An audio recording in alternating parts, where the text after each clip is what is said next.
Welcome back, television fans, to our first weekly spoiler review and recap for The Last of Us. The premiere episode of the first event series of 2023 is now on HBO Max, and I have long awaited this adaptation. I know these games by heart, but whether you are like me or you are experiencing this story for the first time, I want to go on this journey with you, where every week there will be so much to discuss, so much to emotionally unpack and reel in from, and this premiere is no different. We're going to discuss characters, story, Easter eggs, meanings, and all the spoilers. So this is your final warning. There's a spoiler-free review for the entire season right up here. Let's get to it. This premiere episode has 3 sections to discuss, or what I like to see as the 3 key beats that kick off the story of The Last of Us. The first being our cold open back in 1968.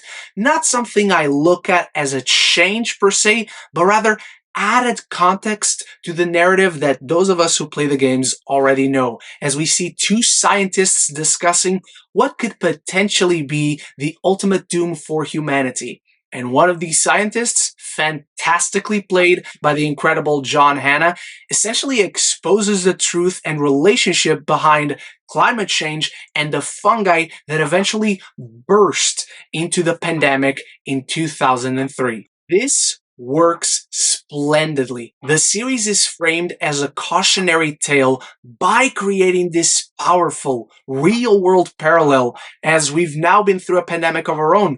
Not the case when the original Last of Us game came out, and so it feels more relatable than ever. It immediately injects a sense of stakes and dread, makes the narrative instantly compelling, and it doesn't overstay its welcome. It doesn't stop the story to pander to an audience, but it has this message as a key piece of the story that we're about to be immersed into, which is followed by the opening titles to the series. It immediately sent chills down my spine to hear Gustavo Santaolalla's score all over this series, and from there we go into the second section of the series, They Won, the story of Sarah and Joel. And these creators just knew what they were doing. They do such a great job at making you essentially believe that Sarah is the lead character. Nico Parker does an incredible job in these 30 minutes. This 30-minute section is the most emotionally harrowing portion of this entire premiere, and it is so effective in not only showing us who these characters are, how much the world changes so fast, so drastically, and how it correlates to that cold open, but it also really immerses you in the story, where you not only have world building, but you have great characterization in such a short amount of time. This section could be a short film in and of itself, and you would get all those emotions. You would get all the harrowing, all the tension. You would get everything that they squeeze out of each frame, and it would still be incredible, whether you play the games or not. It's day one, and it's utter chaos to see this daughter and father who are just so lovable together, where you see a man trying to do his best for himself, for his daughter, understanding all the difficulties in their lives, and yet such a loving relationship where they all want to be there for one another at the end of a very tiring day at his job or at her school, where there's just this sense of something's not right. And it is instantly clear, even as father and daughter banter with one another during breakfast. There's already weird reports on the radio. The neighbor looks out of herself as Joel tricks his own daughter to go and help the neighbors after school. Even as Sarah goes to fix his watch, they're closing the shop early. And so Craig Mazin, through all these seemingly normal sequences, knows how just to inject something in the background or create this atmosphere that is just so effective. So even after having that tender moment of Sarah giving Joel the watch, of him putting her to bed as he goes and rescues Tommy, and everything goes wrong, and from then on it's just chaos. And they are able to create a character in Sarah that organically feels like she could be our protagonist, but is also likable and equal parts curious and pure for this world. She doesn't understand what's going on, but she is a good soul. She cares about these neighbors, so she goes into that house and just sees the horror. From then on, as soon as Joel saves her from the neighbors and they dash out of it, is just chaos. And the way they recreated this sequence from the games, where the town is going under, everything is set on fire, planes are crashing, the military is already there. It is sensational. It is an absolute jaw-dropping sequence, not only in how emotionally it feels, how it's so intense, chaotic, and yet easy to follow. So while I knew how it was going to unfold because I play the games, I was just so immersed, so lost in this sequence. I kept gasping and being surprised until I immediately realized, oh no, I know how it's going to go down. But that didn't help me in that final moment where Joel, carrying Sarah, is caught by the soldier and is ordered to shoot them because Sarah is wounded in her ankle, so it could be a bite. She could be infected and the soldier can't trust them, so he shoots them before getting shot by Tommy. And this is just devastating. Pedro Pascal shows his chops in this sequence. It's so incredible to have lived through this day, through these moments with Joel, and getting to understand who he is as a person so much, only to witness his big failure. And from then, 20 years later, and our first showing of how the world changes, seeing everything destroyed, all the plants overgrown, and we see this kid who gets brought in by Phaedra and gets tested. He is infected, and the next time we meet Joel, there's no emotion. There's just a broken shell of a man who just moments ago for us was carrying his daughter, and now he just picks this kid up and throws the body in the fire. No emotion, no remorse, no hesitation. The Joel we just met, the Joel we spent this loving time with, knowing him and his daughter, knowing him as a father, he's not there anymore. And so the rest of the episode, we just see that. And this is the third section where we explore how the world ended, but despite so many people being left behind, humanity feels gone. Not even this guy, incredibly still played by Pedro Pascal, there's no humanity left in him. He's just trying to survive day by day by day. He's doing jobs, he's smuggling, doing illegal trades with one of the guards, paying the radio guy to try and find Tommy, and even nonchalantly witnessing public executions. It's what happens to anyone who tries to leave the quarantine zones occupied by Phaedra, a military force that rules with an iron grasp. It's unforgiving, but so are the Fireflies, a group of rebels that attempt to rise up against this military force, a group of rebels that Tommy is a part of, and that's why Joel wants to find him. This third section of the episode is all brilliant world building, where we see how much not only Joel, but the entire world, the people left behind, have changed along 20 years since 2003. That's the other tweak in this episode, where the original game, The Outbreak, is in 2013, which is the original year of release for the game,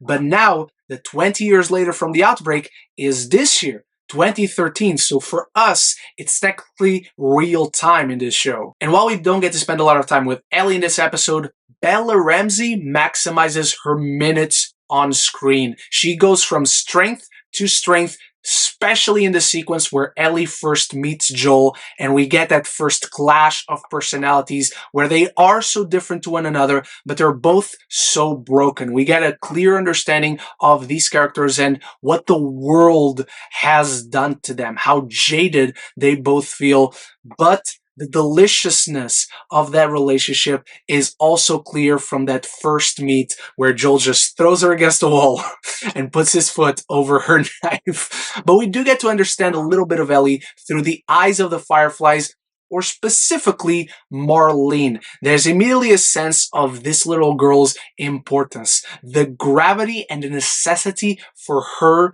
to be safe.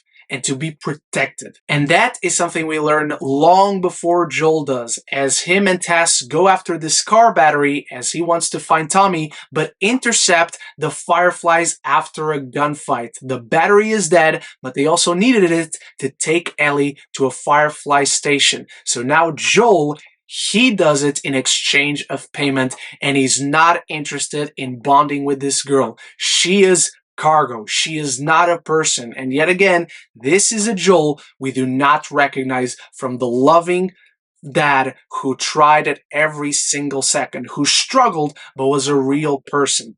He doesn't want that with Ellie. And it's clear why not. There's so much remorse, there's so much brokenness, and Pedro Pascal, with all these quiet moments, he's able to just stare at someone, at something, and you can just read so much into this person. It's an excellent performance that impresses from beginning to end, but makes a big change right at the end as Tess, Ellie, and Joel are out of the city and they're intercepted by Joel's guard friend. Or former friend, because as soon as Ellie is tested and the machine accuses her of being infected, Joel does not know what to do but to step in front of this child to protect her, which triggers PTSD flashbacks from when he lost Sarah, and he loses it. He smashes this dude violently like the monster he has become. But while we see the true nature of Joel as of now, what he truly has become after losing his daughter, after all this resentment has been piled up for who knows how long, Ellie sees something different. Ellie sees someone who is willing to protect her, and she likes it. Because of everything we saw in this episode, all the little glimpses that we had at Ellie's abandonment issues. She has never had a proper family. She has friends, she went to school, but never a mother or father. Even in this episode, we see her chained up. She is a prisoner that Marlene and the Fireflies need for something. She doesn't feel genuine care. So this is the first time she sees someone protecting her. She sees someone willing to go the extra mile for her, even if that was not Joel's intention. And from there, we get this cliffhanger when there is now a connection between these two, even if Joel doesn't want it, and Ellie, Joel, and Tess head to the crashed skyscrapers off in the distance. It's a great cliffhanger right after making us understand who these characters are, what this world is, how it works, and taking us on an immersively emotional journey that just rips your heart out with that second section. This is an excellent premiere. It's an excellent pilot, if you want to call it that. One of the best first episodes for any series I've seen in so long, maybe ever. But before I dive into my final thoughts on the premiere for The Last of Us, don't forget the fun part where you share your thoughts and start a conversation on this episode in the comments below. Whether you play the games, whether you're new to the story of Joel and Ellie, anything and everything down there. And if you're enjoying this review, if you don't want to miss any of the weekly spoiler recaps and reviews for the entirety of Season 1 of The Last of Us, if you want to talk more movies and TV, this is the place to be. So consider clicking that subscribe button and you won't miss any future conversations on your favorite movies and TV. The premiere of The Last of Us strikes the perfect balance in translating the excellent storytelling, emotional depth, and rich characterizations from the games, but allowing itself to expand on its most compelling ideas and creating an immersive world all of its own. I am so happy in seeing the love for this show, whether from people like me who have played the games or the ones who are just being introduced to this beautiful story. It's the greatest narrative ever told in a video game, and it might just become one of the greatest stories ever on TV. That is my review and recap for The Last of Us Season 1, Episode 1. Thank you so much for watching. I cannot wait for us to gather for 8 more weeks and discuss this incredible story as it unfolds. Big shout out to my channel members for always supporting the channel, and I'll be back very soon with more videos. So until the next one, love each other and love the movies.